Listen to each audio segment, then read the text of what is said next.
Okay. Good afternoon, everyone. This is Jody Dart, the coordinator for ACMHAI. Thanks so much for joining us this afternoon for the Mindset Care webinar, SSI, SSDI, Disability Benefits Support Resource.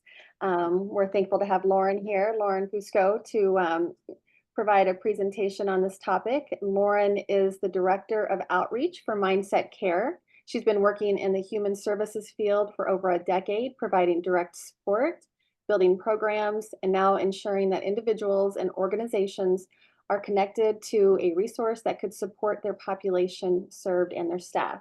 So thanks, Lauren, for being here, and I will turn it over to you. Beautiful. Thank you so much, Jody. And that introduction really sums it up. What I'm going to do today is explain a little bit about Social Security mindset and then potential next steps for collaboration too, if this does seem like a resource that could be beneficial to the people that you're working with. So, mindset actually comes from a lived experience of our CEO. Our CEO, Darren, is a caregiver for a loved one with schizophrenia. His loved one was receiving disability benefits, so Social Security income, prior or many, many years ago. Unfortunately, his loved one was incarcerated for over 12 months, which means that a person then loses their benefits. Lots of times unbeknownst to them until they're reintegrated into the community. So upon release, he came back out and now he's looking to step out on the right foot and doesn't have this financial stream that he once relied upon, right? Due to his mental health diagnosis, those who are also eligible, mental health diagnosis, developmental disabilities, those in critical care situations, experiencing homelessness, going through cancer treatment, organ transplants, the list go on and on of those who may be eligible for this service. So upon trying on his own for multiple times to get these benefits back, he sheepishly came to Darian and said, "Can you please help me?" And that's when Darian started to see firsthand the red tape and barriers that are really associated with the disability benefits process. So his goal was to streamline the system. I'm going to bounce back and forth between what happens in the natural system of when somebody's trying to receive their benefits and what happens at mindset. So that way you can see that comparison between the two. So in the natural system, somebody, right, gets an inkling. That is the first step that they may be eligible for SSI or SSDI. Again, they have one of those diagnoses that's impacting their quality of life to the point that they may not be able to ever have a job to financially support themselves, or their ability to work has been impacted.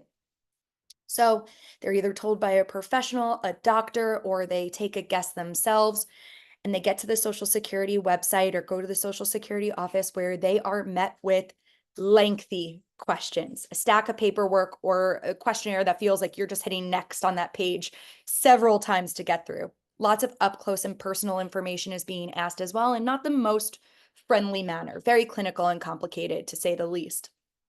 So you get through those questions and then you send that application out. Oftentimes, you don't hear back from Social Security for what could be weeks or months, depending on the Social Security office's backlog in your area. And oftentimes, that first contact that you receive from SSA or the Social Security Administration is a piece of mail. So now that individual, right, who has competing priorities, they may be trying to figure out where they're living next or going to appointments, taking care of their family, where their next meals coming from. They now get a piece of mail. They may have moved since then. Administrative work isn't their forte.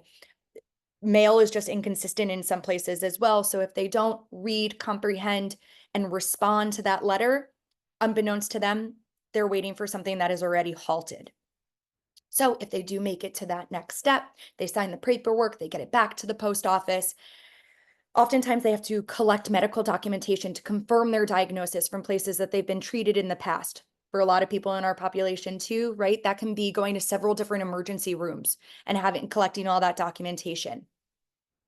They may have to go to supplemental appointments that Social Security is requiring, and then lots of wait time. Then typical statistic across the country is that 80% of initial applications get denied the first time around, which means that the person then needs to appeal that claim, collect further medical documentation to confirm their diagnosis because Social Security is saying what they collected the first time was not substantial, and represent themselves in front of a judge speaking that same clinical complicated language that they had to speak in that application. So as you can probably tell, lots of hurdles that need to be jumped over. And I hope that both, hopefully that is consistent with the experiences that you guys have seen by supporting people through this process or have heard, and kind of condense it. Really sad for the people who have to go through it because it's not an easy process to wait on. Now, mindset. What we want to do is we want to streamline that process, and that starts from the beginning. If somebody is interested in receiving support through this process, they give Mindset a call. They're met with an intake specialist here who has experience within the Social Security system. So we're able to talk them through if they may even be eligible for Social Security, since that's that first barrier that we talked about, right? How much money do they have in assets? How many children do they have? Does their spouse make over the income level? Have they worked X amount of years out of the past 10 years? Have they paid taxes? Those are all technical reasons why a person may or may not be qualified, and it depends on that person. So we'll help them answer those questions if we do think that they have a strong claim for Social Security. We'll guide them to the next step, and we'll offer the opportunity for them to work with us, where we will complete the application on that person's behalf right over the phone with them, asking in a person-centered manner and through conversation those clinical questions that Social Security asks on their application. A really big determining factor or difference in speaking to a person and doing it in the way that Mindset does versus on an application is, I'll use a really simple example. If a person writes for their diagnosis on their application, severe depression, right? And leaves it at that. We're able to ask follow-up questions. How does your severe depression affect your sleep? How do you do around crowds? Really getting down to how that diagnosis impacts their ability to financially support themselves, to give more details to Social Security from the start.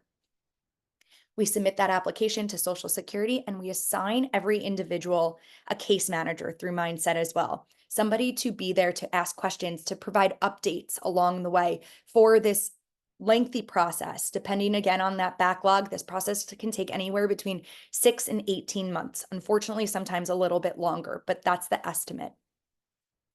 So that case manager is able to answer any questions. We keep in contact, we build that relationship. So that way we're able to get to know that person and continue to be able to update Social Security on the next steps. We collect copies of all of the medical documentation from where that person's been treated on that person's behalf. We also collect a copy of all of the mailings. So that way, when a person receives something in the mail, we're able to let them know that it's been received, talk them through what the document is stating and requesting. And then we upload any document that we receive for that individual onto our platform, which the person has access to at any point in time. Now providing them copies of documents that maybe they didn't have in the past, and also giving them the ability to sign documents on a HIPAA compliant platform. So that way they don't need to worry about going back to the mailbox, sending things in, and taking those next steps on their own. Our case managers also help them with scheduling any of those supplemental appointments. And again, just keeping them abreast of what's happening throughout. We have the ability and the time to shoulder tap Social Security and say, hey, where are we at with this process? How is this person doing? So that way they don't need to sit on hold for long periods of time as an individual who's looking for an update. Then ultimately, our hope is to reduce the amount of appeals that are needed and denials that are happening because we're giving Social Security everything that they want to know at the beginning. But if a person comes to us and they're already in that appeals process, they've been denied several times before, or it does wind up getting appealed, which sometimes happens regardless of us completing that application on their behalf, we have attorneys on staff who follow that case from start to finish of a person working with us who oversees it, and we're able to represent them, do all the additional needs of that appeals process, and in hopes to overturn that claim in front of that judge. I will pause. Jody, I'm going to ask you, and Colleen, if you have any questions, please don't hesitate. Does that all make sense? Is there anything you would like me to go in more detail on? Tell me again, what area do you guys work in, Lauren? All 50 states. You do, because we have I have a daughter who lives up in Wisconsin, and she has a mental health condition, and she also has seizures, grand mal seizures. they're probably not considered epilepsy because of the frequency of them, but they have been enough that they've affected her ability to drive to work because she's had them in the car, Sure. had them at work. But the feedback that she keeps getting from the attorney, he won't take her case because he feels that she doesn't have, she hasn't shown enough of a consistency in trying to seek help for herself, which I always found a really odd thing when it comes to people trying to seek, SSDI or SSI, and they're told that, because usually these are people who are struggling with trying to keep it together. And the reasons are because of so many comorbidities, you know what I mean? Physical health ailments, mental health. So, I mean, is that an instance where you guys would be able to intercept and provide some guidance with or help with her? We can absolutely try. I would recommend that if anybody has questions about Social Security, give us a call. So that way we can provide options too, right? This is a funnel of a system that feels like there's only one choice. And we want to Yeah. really be able to provide multiple options. So that way that person gets to make that decision. So something else that's special about what we do, which touches on what you just explained, Colleen, is that when a person calls us, we don't want them to automatically assume, oh, I'm calling Mindset, get their hopes up, I'm going to get my benefits, right? That's Mhm. We can't guarantee anything. We can try our Right. best and advocate on that person's behalf, but ultimately that's Social Security's decision. But what we do is we offer resources. So if we hear that a person is maybe not treating to the capacity that we can anticipate Social Security is wanting to know, right? Because their response is typically going to be, well, how do we know if you didn't see your psychiatrist in the past year or you weren't taking medications as prescribed that you wouldn't be able to financially support yourself without these benefits? So Mhm. what we'll do is we'll ask follow-up questions. Is it that you're not able to go to the doctor, right? Would you prefer a referral to go to a remote organization, mental health provider, things along those lines, and we'll connect them to resources and send them that information so that way they can take those next steps. What we may also do too, depending on the person, is we'll say, hey, if you get treatment, right? Like if you start this treatment or if something has changed in the process, we'll give you a call. Let us check in X amount of time, see how you're doing, see how we may be able to support at that point, pending on that case. So again, we want to take that burden off of the individual and be able to say, we'll call you, we'll shoot you a text in a little bit of time. And if anything changes, you can feel free to call us back sooner. But it's that missing piece that typically is in between of where do I go to get that? Because that's a whole other burden that's being put on that person. Yeah. Thank you so much. Yeah, of course. Of course. Now, typically the next question is what does this cost? Right? How much does this cost for the individual to receive these services? And the answer is that there is no exchange of money between us and the individual we're providing services to. The way that we are paid, which we like to be transparent about, is that when a person is approved for benefits, they receive their monthly payments moving forward from that approval date. Oftentimes, they also receive a lump sum back pay for the time that they were waiting. That's Social Security's way of acknowledging that their process takes a long time and also that that person has confirmed their diagnosis during that wait period. So, when a person is approved, Social Security directly, when they're informed that Mindset is working with that individual, will send Mindset 25% of just the back pay and the individual 75% of the back pay. And then the person gets 100% moving forward. The feedback that we've received from the individuals we're supporting is one, that 75% of something is better than 100% of nothing, right? Which is oftentimes how it feels when you're going through this process. And that it's beneficial that there's no invoices, right? It's not like they've received this lump sum of money and then have to send something away. It's all, and that 25% is dictated by Social Security. We did not come up with that number. Now, if the person is not approved for benefits, they owe us nothing. If the person does not receive a back pay, which sometimes happens, they owe us nothing. And if that back pay is substantial and that 25% exceeds $7,200, our max amount caps out at $7,200. We put it on all of our flyers. The individual is explained at the beginning before they decide to move forward with us, because again, that's their choice, and they sign a document to say that they understand as well. So that way they have it in writing of what the agreement is. That makes sense. Beautiful. Now, referrals. If you have somebody who is interested in receiving services, how does this work? How do we move forward? So, what we do is there are two methods in which a person can initiate services with us. One is that phone call. So there's a flyer that I'm happy to send out after this and can be distributed. On that flyer, it has a little bit of information about Social Security, a little bit of information about mindset. It acknowledges the 25%, so that way that's there right from the beginning.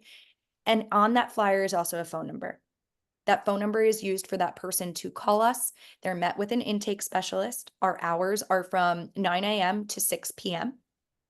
Monday through Friday. Oftentimes we have people also working on the weekends. That's just not guaranteed. But if you don't meet with one of our intake specialists, I encourage anybody to leave a voicemail and we'll call them right back.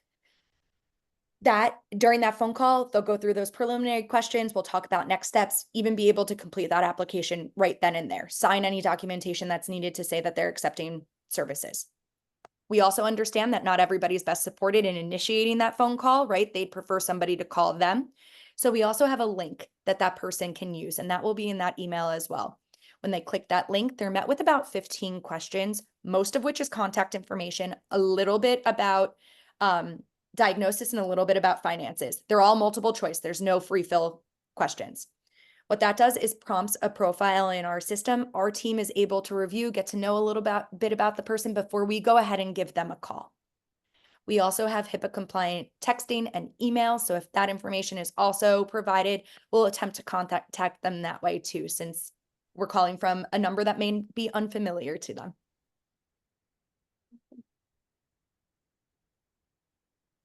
I think that's all the information I have. Do you guys have any questions? I guess my question, so in Colleen, I guess this question's more toward you, like how would this service, I mean, as far as like for ACMHAI members, would this be something that we could then email the flyer and then they can share with their communities? Would that be the best approach, something like that, on how to get that out there, that this service is available if they're. Definitely. And I also think, as far as locally by us, we have the IRIS system, the integrated referral and intake service that our agencies will frequently utilize when they have clients. So Lauren, if Mindset is on that IRIS, which I can get a link to you to That'd be sign up great. for it, then that way your information is out there where we're located in Kane County, and then individuals who are working with clients can contact you. We have like, I think one attorney's office that's local that I've heard so many refer to, and I'm thinking they've got to be overwhelmed. I mean, so having more options would probably be welcome for them because they probably get these questions a lot. And then Jody, I mean, I imagine that every area would have some way of getting that information integrated in the way that we would do it. Okay. Maybe not the same way, but I think a lot of them have those similar ways. And I don't know if would it be the IDD ACMHAI team that might be able to brainstorm a little bit about how they can help Yeah, that's, get that out? yeah. I'll check in with Kim and see what she suggests. But yeah, that'd be a great idea. So if we, Lauren, if there was a way to get, and your informational brochure that you talked about, and maybe if an additional synopsis, so like when Yeah. we're sending this out, because our members are funders, as you know, so they fund services in their communities. So they're not service providers. So, but yeah, and we have members that have large community. I mean, it varies. So geographically and yeah, the type. So yeah, if you could send me that, then we can work with our membership just to make sure that the word is spread. And then I'll send this video as well so they can kind of refer to that kind of overview that you provided.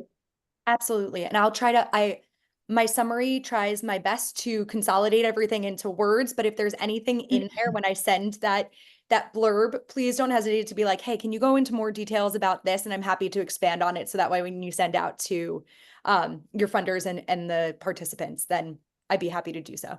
Okay, perfect. And is your email included in that, Lauren, so I can get a hold of you for the iris?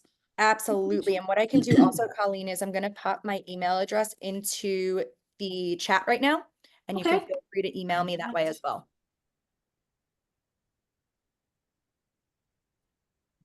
Mindset.care. Yes. Okay, Awesome. perfect. It's Wonderful. great to know that there's a resource like that out there. I mean, I had no idea, and I think I mean, Yeah. it's genius, really. I mean, to help folks along with that. I mean, it would be nice. Is it just focused on mental illness? I mean, are there other areas that they or other diagnoses, when they're Yep. trying? We can support with any diagnosis. Okay. So the reason why we have a huge focus on mental health is because that's where mindset stemmed from, right? Supporting that loved one through schizophrenia and that need in that space. But we can help anybody with a qualifying diagnosis, whether it's a physical disability, a mental health diagnosis, a developmental disability. The list goes on. And something that I didn't mention too is that there's a lot of stigma around mental health and diagnosis in general throughout communities, right? So again, a positive of guiding people over to us is that we're able to have that conversation, and without having to say, hey, this is my diagnosis, we're able to kind of break down how the person's, again, quality of life is impacted by things that they're experiencing without having to use a potential trigger in stating, oh, well, you have this disability. We're not diagnosing agents. We're not doctors, nothing along those lines, but we are able to say, okay, yes, these would be qualifying factors for you to receive these benefits. That's awesome. Yeah. I mean, I'm sure there's so many people out there that could use something like that that would just help, I mean, because it's so Yeah. overwhelming when you go to those, I'm sure. I can only imagine with the applications and, well, Yeah, and I understand with attorneys too, because if they have that same process where they're not paid unless they unless their client gets approved, I understand why they're going to pick and choose who they're going to support to try to get the SSDI. I understand that. I really do. It's just very strange how they go about doing this. It's almost like you have to be taking good care of yourself in order to get it. And we all know in this field that that's really tough for them. Right. And without knowing where to go to next, right? When that's Yeah. the conversation's left, you're almost left with more questions than yeah, before. Now I'm not doing something right. I'm not sure what I'm not doing right, but I'm not also not getting my benefits. yeah, So Yes. outs of what, the Social Security Administration needs and how you can, work that is amazing. So It is. do you have like a direct, I'm assuming you have a direct contact then there at, we have multiple. So we have a relationship with Social Security. We have a contract with them, right? Again, they dictate that 25%. But because we're doing this, we eat, sleep, and breathe Social Security. That's the only application we're doing it, or only applications that we're doing at this moment in time. So just by the vast amount of people that we're supporting, those relationships form with the people that we're working with too. But Social Security also has so many humans working within it, and so many different field offices is what they call. So like in Chicago, there's several different field offices like, just because you're in a state doesn't mean that you're going to speak to the same person over and over again. So Yeah, that would make it hard for them too. yeah, yeah, absolutely. Because then their application goes to one, but it may be one all the way on the other side of town. Or they're calling all of these field offices and they're like, I'm not sure which one my application is at or who I'm supposed to follow up with. So by being able to make a call to your mindset case manager instead and say, where do I go? Who am I supposed to call to? Or what is the next steps? It hopefully takes that guessing out of the equation also. That's wonderful. streamlines it. Yeah, it is wonderful. Okay, well, that's great. Well, I appreciate all the information, and I'll make sure that we get it out to our membership and whatever documentation or anything like that that you can send me, I'll be sure to forward that on. Absolutely. I did forget to mention one thing. I'm so sorry. Okay. What we do when I send you over that flyer too, are you okay if I put the Acme logo on it so that way whoever you distribute it to knows that it came from a conversation that we all had and you guys kind of put your stamp, or do you prefer not to have it branded? I would have to check with our board to see, just because of lending our name, I would have to check on that. So what I will do is I will send you a non-branded one and a branded one, so that way you can distribute prior to the logo being put on it. Okay. And then if you guys decide to flip over in a different way and want to use the one with the logo on it, you may feel free to. What you will also receive at the end of the month too is just the amount of the people who have been referred through your guys' referrals, through that phone number, through that link. We'll send back a HIPAA compliant demographics and diagnosis breakdown of just the amount of people that have been referred through you guys sharing this information. We want to make sure that you receive that information back. It can be helpful for grants. It can be helpful just to getting a little to know your community a little bit more and see really how far this information has spread. Okay. That sounds great. Beautiful. Well, thank you all. It was so, so nice meeting you. If any questions pop up, please don't hesitate to reach out, and I'm going to send over that information shortly. All right, sounds good. Will you Thank both Thank you so much. Bye. Thank you, Jody. Thank you. Bye.